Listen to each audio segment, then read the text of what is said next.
You're about to leave reality and enter the world of fantasy sports. Sports!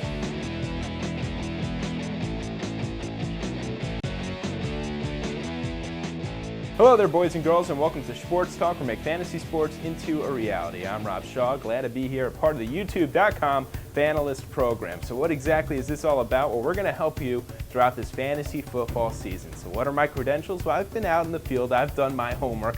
For nearly 4 years, I worked at the CBS affiliate in Tallahassee, Florida. There I got to cover the Jacksonville Jaguars. Got to see David Garrard evolve from a backup into an NFL star. And I have a lot of knowledge I look forward to sharing you throughout this season. Now, as far as what I'm going to hand you right now, how about this? I'm going to predict that Larry Johnson of the Kansas City Chiefs is going to have a better season than Adrian Peterson. Now, that doesn't sound like too big of a stretch to me, but yet you look at the numbers right now, and you see Larry Johnson getting picked in the late first, early second round, which entirely shocks me, while Peterson, for the most part, is a number 2 or number 3 running back taken off the board so far. Why is this happening? I don't know. It must be all of that hype. Adrian Peterson had some phenomenal games last year, no question about it. A couple of games with over 200 rushing yards. The problem is, he had a ton of games with under 100 yards.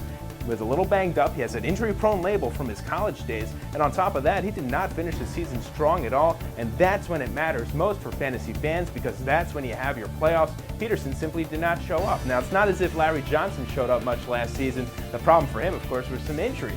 Shouldn't have been much of a surprise. The guy held out training camp. He complained during preseason about a contract, finally got that contract and wasn't prepared, got out, got injured, and had a pretty bad season. Colby Smith did well for the Chiefs, but guess what? This year, different story. Johnson's back. This is a running back who's ran for over 1,700 yards in back-to-back seasons until last season. The fact is he's going to be running for Herm Edwards. That's a coach that loves to give the ball to the running back. Just look at what happened to Curtis Martin in his years with the Jets, one of the best fantasy running backs around year after year after year. Johnson a little more aggressive, also a little more oriented towards the goal line. So I think Larry Johnson, again, going to have a great season. On the other hand, Adrian Peterson, I think he's very good and all, but I don't think he is the second best running back on the board. Well, that's all your fantasy sports insight for now. We look forward to, again, being a part of this YouTube.com program as far as FANalysts go. But that's all for now. May the sports be with you.